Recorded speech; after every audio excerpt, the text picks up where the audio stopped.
Look, there's a balloon.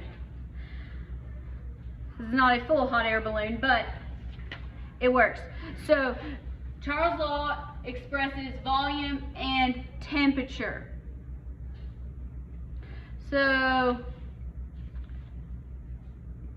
volume and temperature are directly related.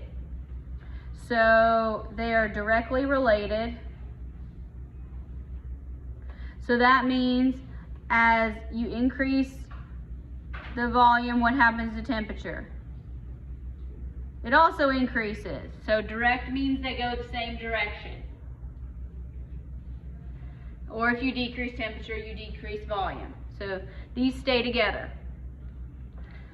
So if we're going to write our proportion in order to do our calculations, this is always V1 over T1 equals V2 over T2.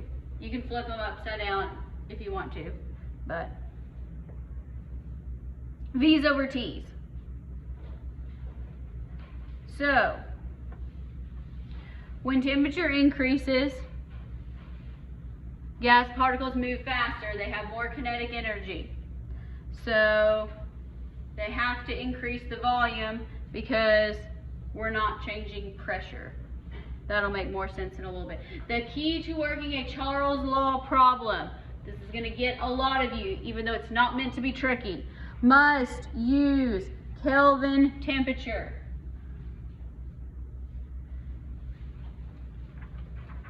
Don't forget that.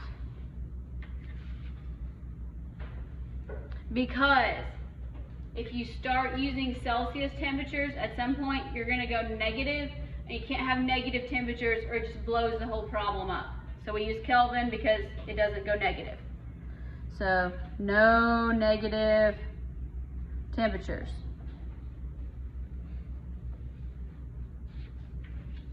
So let's try one out. A sample of gas has a volume of 2.8 liters at an unknown temperature. So this will be, it's going to be V1. Unknown temperature, that's T1. When the sample is submerged in ice water, so that's going to be T2, its volume decreases to 2.57 liters.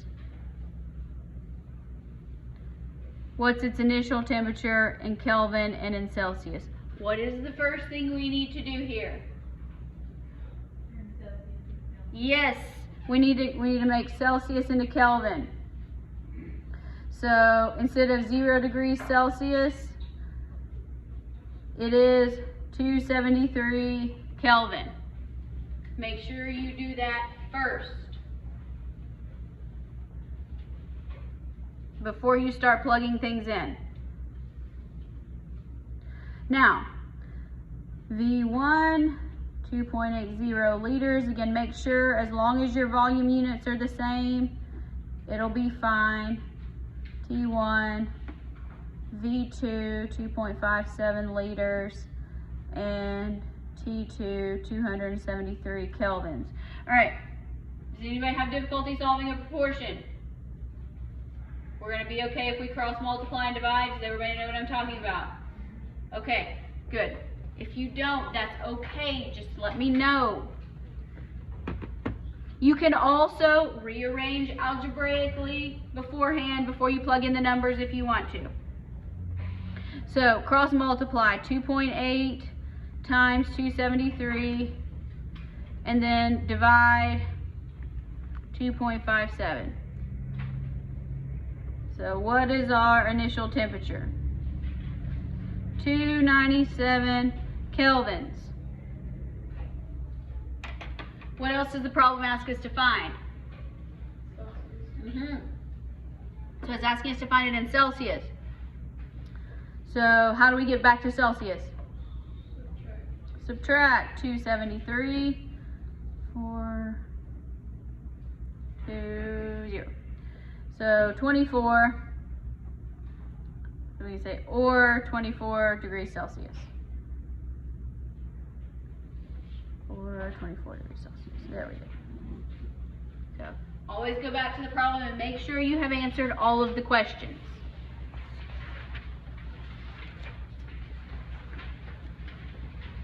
Let's do another one.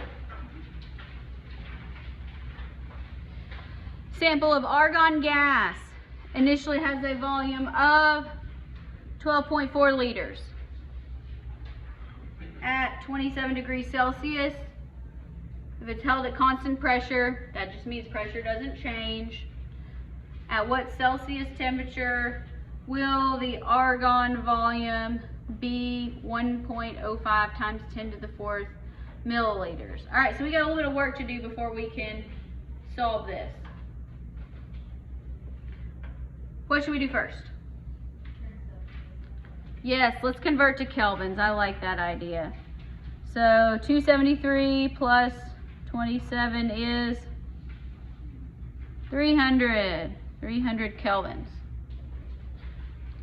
Okay, now let's label the problem. What should we call 12.4 liters? We're going to call it V1? All right. What temperature goes along with it? 300, so that's T1. All right, the question is asking us to find at what temperature. That's going to be T2. And here we have V2. Now what else do we need to do?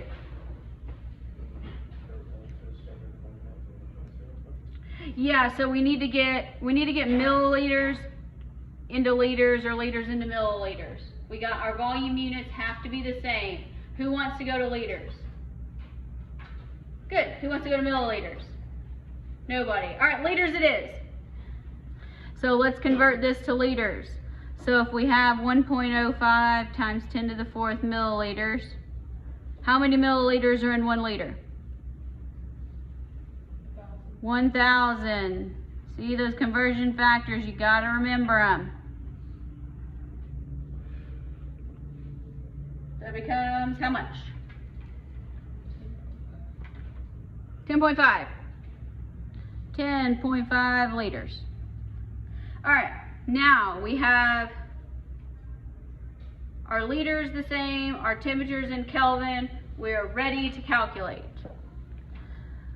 So V1, 12.4 liters, T1, 300 kelvins.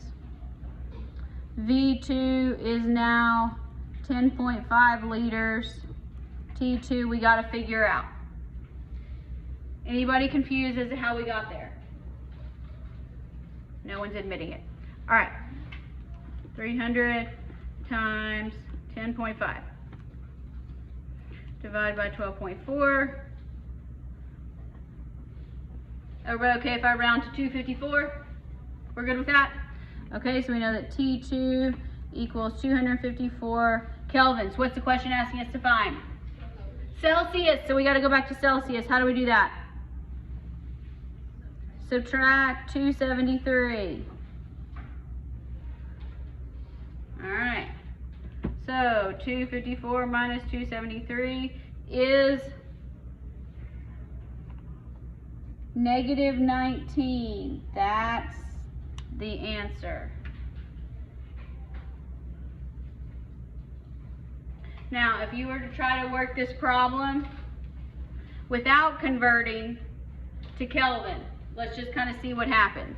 So if instead of 300 we put 27, so if we did 27 times 10.5 divided by 12.4, did we get the same answer? No, we did not. All right. So, must use Kelvin. Last one of the simple gas laws is called Avogadro's law.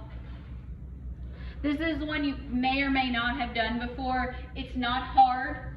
This is another direct relationship. So this is direct, and it is comparing volume and amount. So from our properties of gases, we're going to have volume. So as we increase volume, it's directly related. Our next arrow goes which way? Up. They go the same direction. And the way that we classify amount is lowercase n, which stands for number of particles. Unit will be moles. So be careful here. Sometimes the problem will give you grams. So you do have to be in moles. So Avogadro's law looks very, very similar to Charles' law, direct relationship. Here, volume over amount. Volume 2 over amount. So instead of temperature, we have number of particles.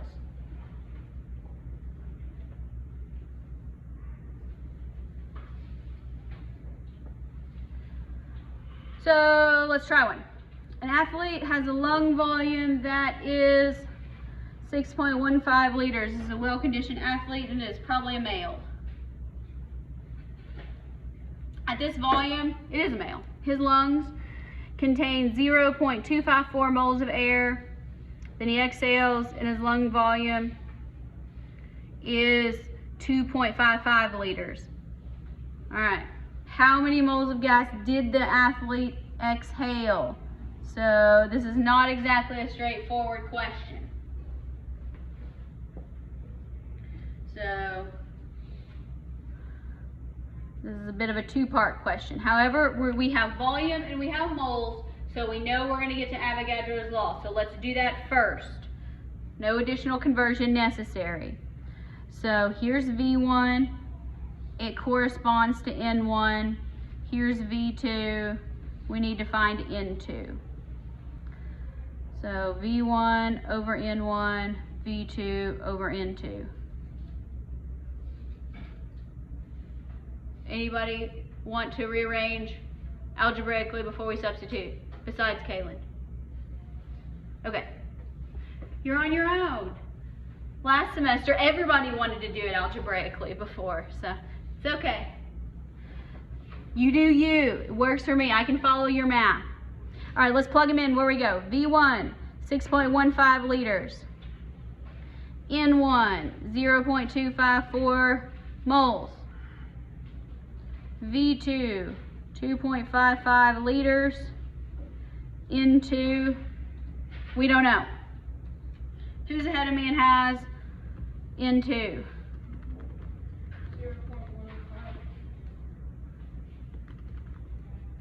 0.15. All right, that works. So we know that N2, 0.105 moles. Make sure you include your units there. All right, we have not actually answered the question because this represents at the beginning of, this is when they start to exhale. And this represents how much is in the lungs at the end of the exhale. The question wants to know how much air actually went out. So how do we figure that out? We subtract. Yes, don't make it hard. So subtract the beginning, 0.254 moles, from the end, 0.105 moles, and we're gonna get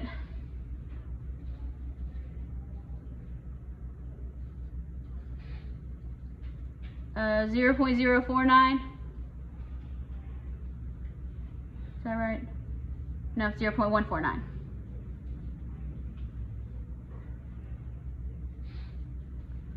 Moles of air exhaled.